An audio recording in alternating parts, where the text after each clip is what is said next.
Matt Stepp with Dave Campbell's Texas Football back here at the Texas High School Coaches Association Coaching School and Convention.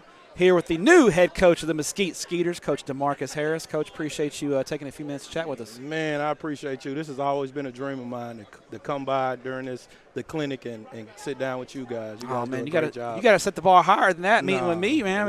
What other bar is it? I hadn't stopped by any other spot, man. Well, we appreciate it. We come see you. Our operations team does such a good job of giving us a good booth and a good setup. We try to make it the place where coaches want to hang out at. So we appreciate you coming to chat with us. And it's great to be back at coaching school, right? I mean, last year was such a challenging year for everyone. And I know you guys at Cedar Hill last year, you were defensive coordinator at Cedar Hill last year. You made the best of it, made a great run all the way to the state championship game. But it was a challenging year. And so to be back here doing coaching school and doing interviews and just seeing old friends and old faces, it's got to feel great, right? Oh, man, that personal feel, that personal touch.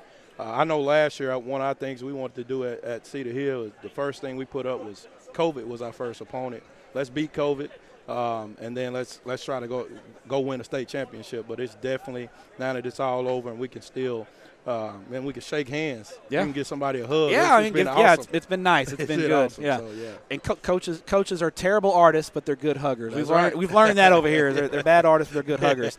Now, when you obviously having the success you guys had at Cedar Hill and you were a coordinator, the natural flow of things is, schools are going to start reaching out to you about jobs and those kind of things. And so obviously you've been in the mix for a couple of jobs. When you got that call from Mesquite ISD, what was that feeling like for you? Man, it was a dream come true. Always been a goal of mine to be a head coach, but I also wanted to work for the right people. I've always wanted to work for people, not places.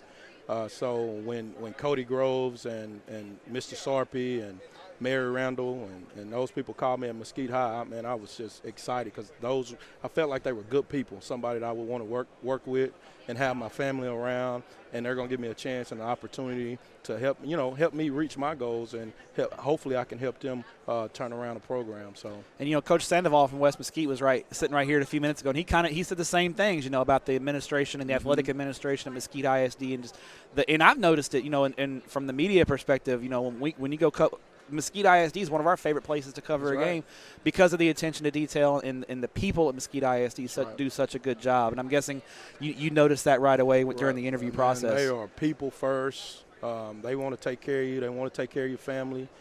They look out for you. I mean, the football and the coaching and coordinating, all that stuff's second to them. They want to know what type of person you are and how can they help you out. And it seems like the head coach is from a football standpoint. And Mesquite ISD, Coach Cedar was just around here. Yeah. You didn't see him, but he was giving you a hard time behind you, during the interview. It seems like all you guys get along really well. I mean, what's that relationship like in a multi-school ISD district when you're working? Because you're competing against some of them. I mean, you don't compete against Sandoval at West Mesquite because they're a 5A school or Poteet, but the guys at Horn and at North Mesquite, you guys are competitors, but you're also you have to work together a lot as well, right? Man. We meet every week. They're our friends. We share ideas, and we only get to play one time, so we can be friends, 364 days a year. Yeah, so there's no reason to have any ill will towards those guys. They're doing a lot of good stuff. I'm trying to do a lot of good stuff. I can learn from them, so I really love it. That's a family atmosphere. Coach Groves does a great job of that. His office staff does a great job of that also, just giving you that family feel. So, man, we're together all the time. So when you got the job, and Coach Lynn at Cedar Hill, I know, is a mentor of yours, and he's such a great person. Not only a great coach, he's a great man. What advice did he give you when you got them? Did he give you one little? I'm sure he gave you a lot of advice. What was the one thing that you remember a piece of advice that he gave you? Man, the thing that Coach Lynn does, me being with him for so long, is he shows you how to run a program. And he leads by example. He's not going to really sit down with you and tell you, hey, do this, do this, do this. He lets you be your own person, but he's going to show you how to put a practice together, how to deal with parents. He let me in on all those things. So I was getting ready, and he allowed me to get ready the last 5 years I've been with him at Cedar Hill. So, I mean, when I left, he was just, he just appreciative, and I'm like his son and brother, so he was just excited about that anyway. Coach Lynn is involved with the Black Coaches Association here in Texas, and I've noticed just in the hiring that the diversity in the hiring is a lot better, because what we all want is for the best man to get the job, right. for the best man or woman, in other sports cases to get those jobs. And it seems like now, there's a lot of, there was a time when I first got into this business that there were certain jobs that minority coaches just didn't feel comfortable applying for because they felt like they had no chance at that. I feel like those opportunities are now being expanded, and in a lot more cases, the best man has a chance for those jobs. Your involvement as well with the Black Coaches Association, how do you feel like things are progressing to where we can get to that point where the best man gets the job every time? Man, that the BCA is it just teaches you so much, how to network, how to get around the right people. They teach you with your interview, help you with your interview skills, and just connecting those dots is what they've been great at since this has started. So, and it's a lot of young coaches. They're seeing how it needs to be done.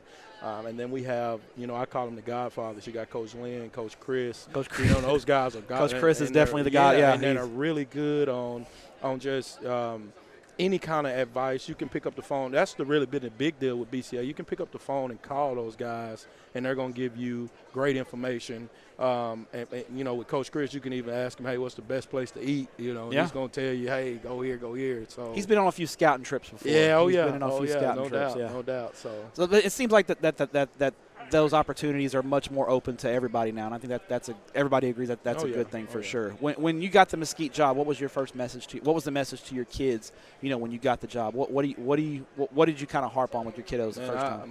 My message when I first got it is that I chose you. I chose you guys. You didn't have to choose me. I chose you guys, and I know what it takes. Feel like I know what it takes to get to the next level and have an elite program, and what it takes to get to state. So. I just say, you guys, it's all about love. Love is what we're going to run our program off of, the relationships and all those things anyway.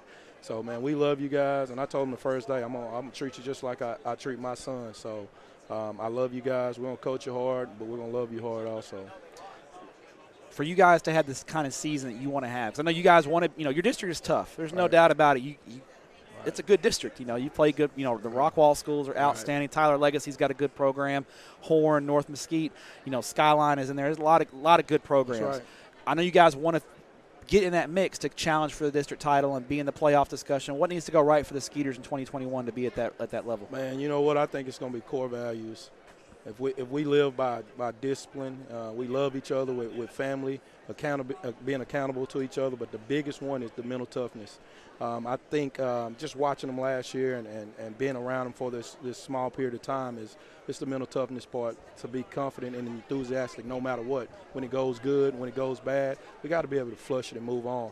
And I think if we can do that, we'll have a chance to be in the mix. I mean, you'd love to have a season where you go 16-0 and have zero adversity. It'd be nice, right? But that's just not reality in the state of Texas and in the DFW Metroplex playing 6A football. You're going to play good teams, and you're going to play teams that challenge you. And I guess that seems to be a common theme talking to coaches is how we respond to the bad adversity, how we bounce back from that is going to really determine our course. Final question for you, Coach. You are a native of Pittsburgh, Texas. You are proud alum of Pittsburgh High School. For someone who does not know about Pittsburgh Hot Links, what can you tell us about Pittsburgh Hot Links? It's life-changing. You got to go. You got to stop at the Pittsburgh Hot Links stand. I always, the first thing that I'm going to do when I get there is get a chihachi. Okay. And it's the Hot Links cut up. It's got chili. It's got cheese, jalapenos, pickles. I add pico on top of mine. My kind of guy right there. Man, and I sit down with some saltines, some hot sauce, and ketchup, and I go to work. And it's life-changing because it's not like anybody else's sausage. No, it's definitely unique. When you go home, do you bring a bunch back and put them in your freezer and stuff? Do you load up? And I always have to bring coaches Hot Links. I got coaches all over. Hey, coach, bring me a dozen. And so I'm always looking out for somebody else. And the best thing they did was open on Sundays. Yeah, so that travel day, right? Yeah, that was big time. So you're hoping that you can find a grocery store in Mesquite that'll take them in, right, and start selling them, right? Exactly. You got to start working on that, right? Yes, sir. Coach, appreciate your time. Congratulations on the gig, and good luck in 2021. And we appreciate what you do for student athletes here in the state of Texas. Yes, sir. Thanks for all you do for Texas high school football. Thanks, Coach. Yes, sir.